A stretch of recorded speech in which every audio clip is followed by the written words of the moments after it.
اب قابل ذکر کیسے بنا؟ اگر کہا جائے کہ مٹی جو ہمارے جسم کو لگی ہے یہ قابل ذکر ہے تو پھر ماننا پڑے گا جتنی بھی کائنات میں مٹی ہے اس کا ذکر ہونا چاہیے۔ جب رب نے فرمایا کہ انسان قابل ذکر شے نہ تھا اس وقت مٹی تو تھی، اس کا مطلب ہے ہمارے ڈھانچے کو جو مٹی لگی ہے یہ قابل ذکر نہیں ہے۔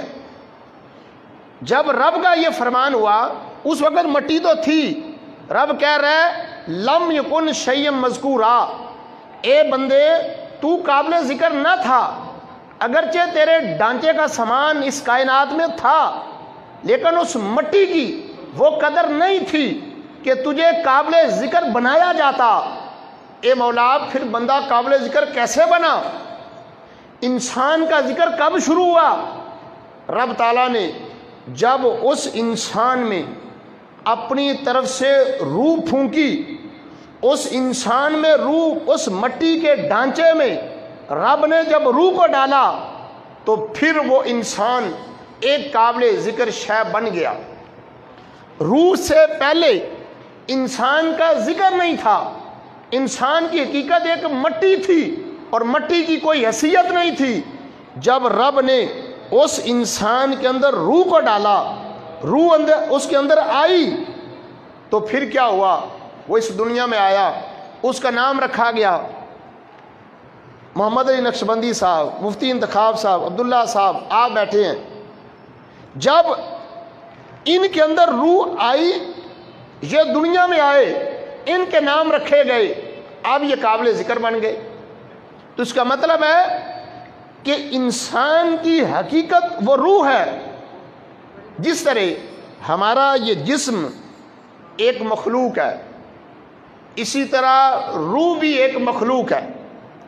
میں آپ کو یہ آپ کو لانا چاہتا ہوں ان بزرگوں کی طرف، آپ میری باتوں کی توجہ رکھیں گے انشاءاللہ آپ کو سرور آئے گا کہ مٹی کا ڈھانچہ تھا تو قابل ذکر نہ تھا، روح آ گئی تو قابل ذکر بن گیا۔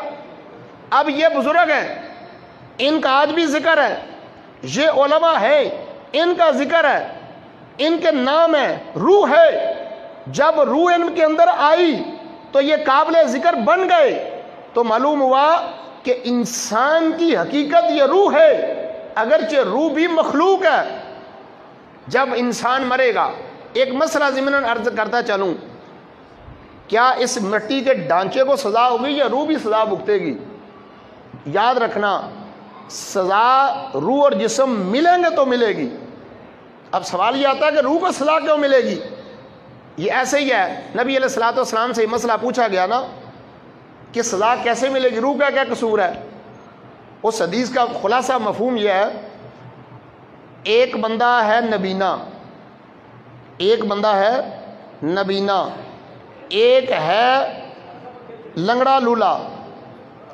انہوں نے باغ سے کوئی پھل توڑنا ہے، نبینے کو نظر نہیں آتا، لنگڑا لولے کا ہاتھ وہاں جاتا نہیں ہے، چھوڑ دیں۔ اس نبینے نے کہا مجھے وہ پھل نظر نہیں آتا، اس لنگڑے لولے نے کہا میرا ہاتھ وہاں جاتا نہیں۔ وہ نبینا کہنے لگا مجھے نظر تو آتا نہیں، تجھے نظر تو آتا ہے نا، تم میرے کندھے پہ بیٹھو اور یہ پھل توڑو۔ اس نبینے نے اس لنگڑے کو اپنے کندھے پہ بٹھایا اور پھل کو توڑا۔ رسول پاک علیہ السلام نے پوچھا بتاؤ ان دونوں میں گناہ کس کا ہے؟ فرمایا دونوں کا گناہ ہے، ایک نے کندھے پہ بٹھایا، ایک نے پھل کو توڑا۔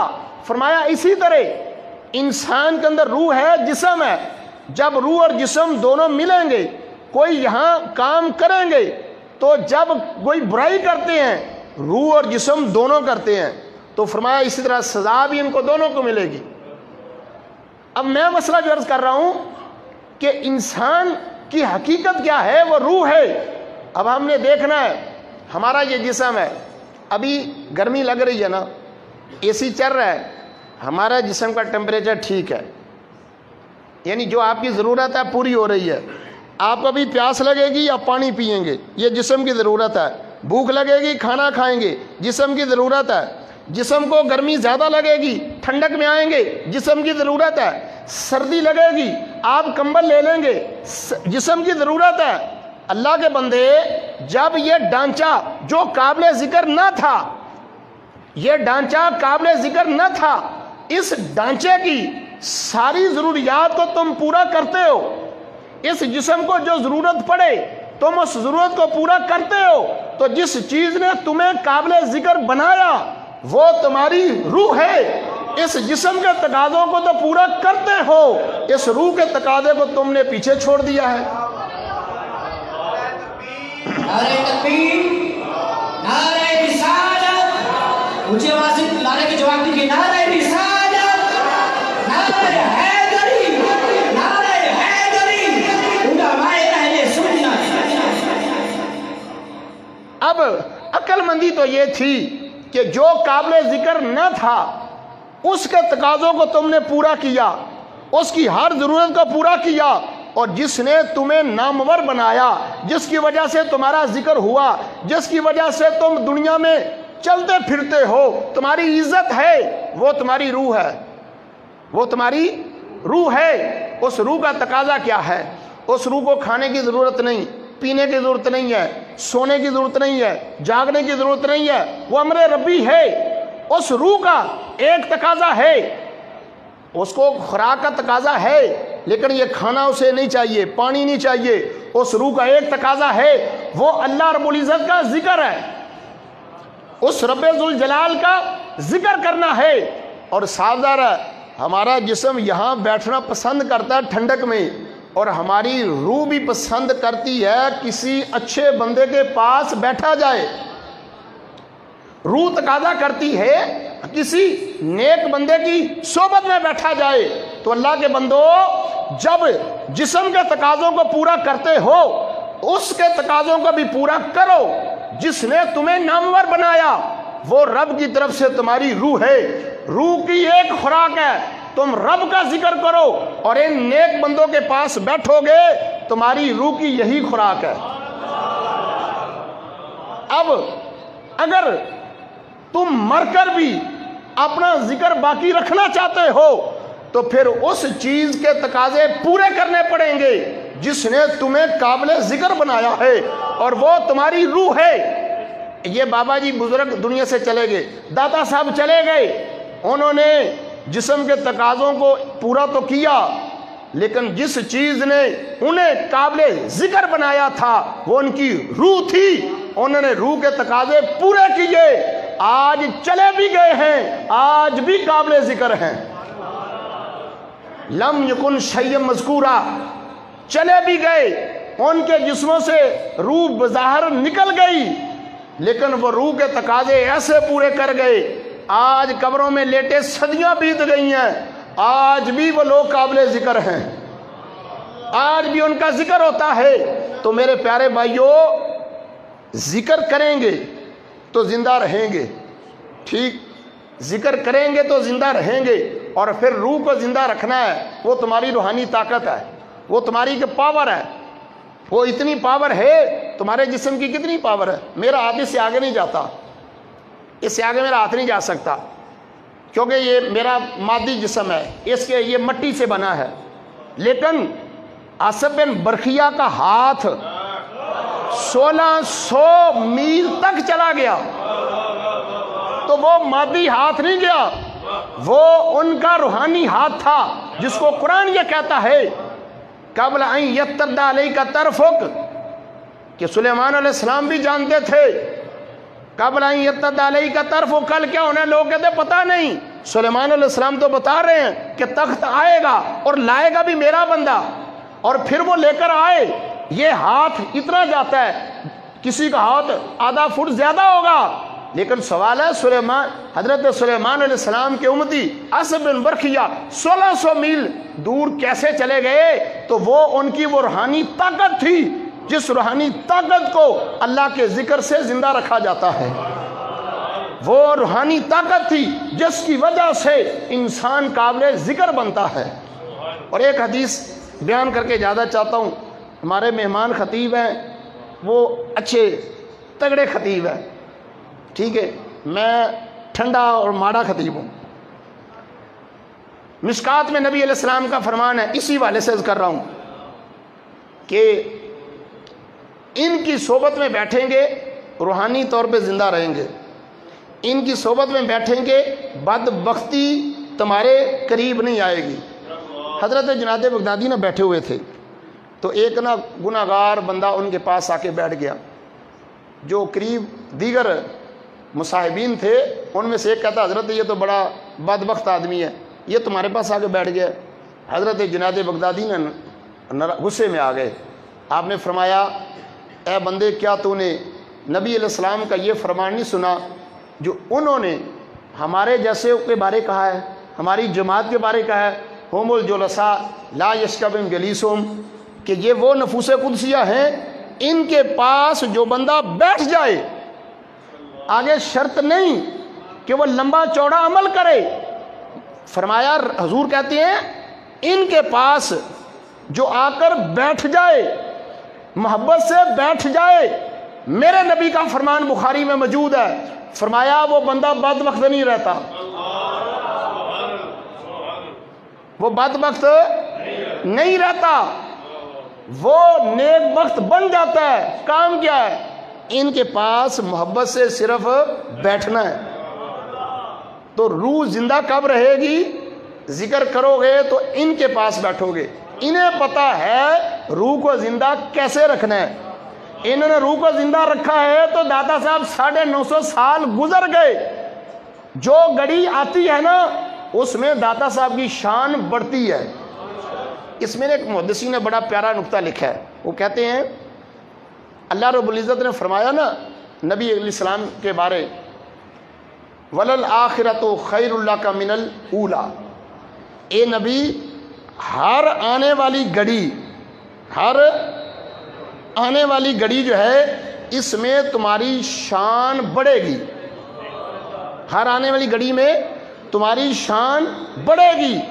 تو چونکہ علماء نبی کے وارث ہیں، جس طرح رسول پاک علیہ السلام کی شان ہر گھڑی میں بڑھتی ہے، اس نبی کے نالین کا صدقہ جو میرے نبی کے وارث ہیں اللہ ان کی شان کو بھی بڑھاتا ہے۔ اور محبت ان نیک بندوں کے پاس آنے جانے کے والے سے نبی علیہ السلام فرماتے ہیں کہ ایک بندہ یہ نیت لے کر گھر سے نکلا کہ میرا ایک دوست اللہ کی رضا والا دوست ہے، فلانی بستی میں رہتا ہے، اس نیت سے وہ بندہ گھر سے نکلا، فَأَرْسَدَ اللَّهُ لَهُ مَدْرَجَتَهُ مَلَكًا،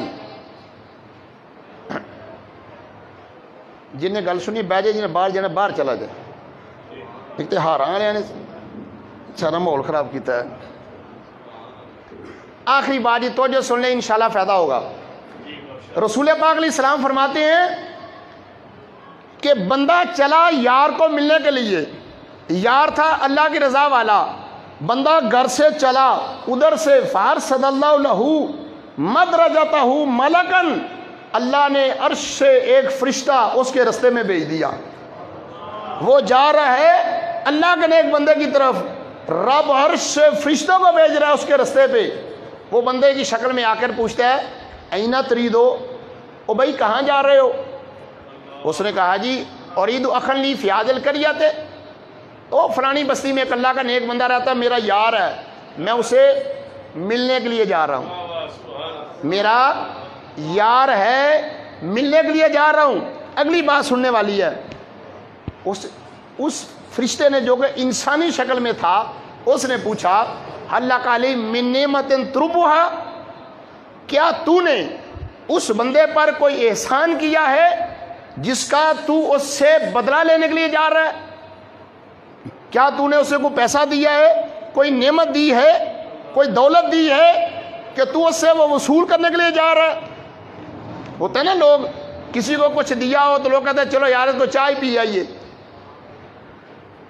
کو پیسے لینے ہو نا کسی بندے کو تو بندے نے چلو یار انہیں پیسے تو پتہ نہیں دینے چلو تو 2-4 چائے پی آئیے، حالانکہ مقروض بندے کو چائے پینی بھی جائز نہیں، سمجھے؟ مقروض بندے سے چائے پینی جائز نہیں ہے، وہ سود کے زمرے میں آئے گی۔ اچھا مسئلہ ہے، اب وہ بندہ فرشتہ اس سے پوچھتا ہے بھائی وہاں کیا لینے جا رہے ہو؟ صرف ملاقات کے لیے، انی احببتہ، میں اس بندے سے صرف پیار کرتا ہوں اللہ کے لیے، میں اس بندے سے پیار کرتا ہوں اللہ کے لیے۔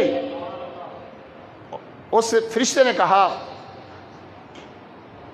نعرہ تکبیر، نعرہ رسالت، جناب پیر محمد حفیظ اظہر صاحب۔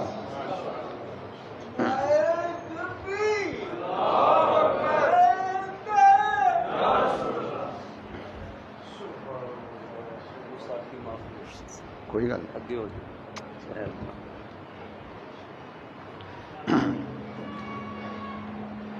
اس فرشتے نے آگے سے پوچھا کہ کیا تو نے اس پر کوئی نعمت کی؟ اس نے کہا جی کوئی نعمت نہیں ہے، لا کوئی نعمت نہیں میری، کوئی میری اس سے پیار کرتا ہے، اللہ بھی تیرے ساتھ ویسے ہی پیار کرتا ہے۔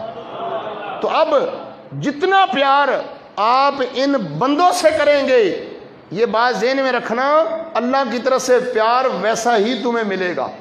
اللہ رب العزت ہمیں عمل کی توفیق عطا فرمائے، آمین۔ بہت ہی خوبصورت انداز میں ہماری اسلام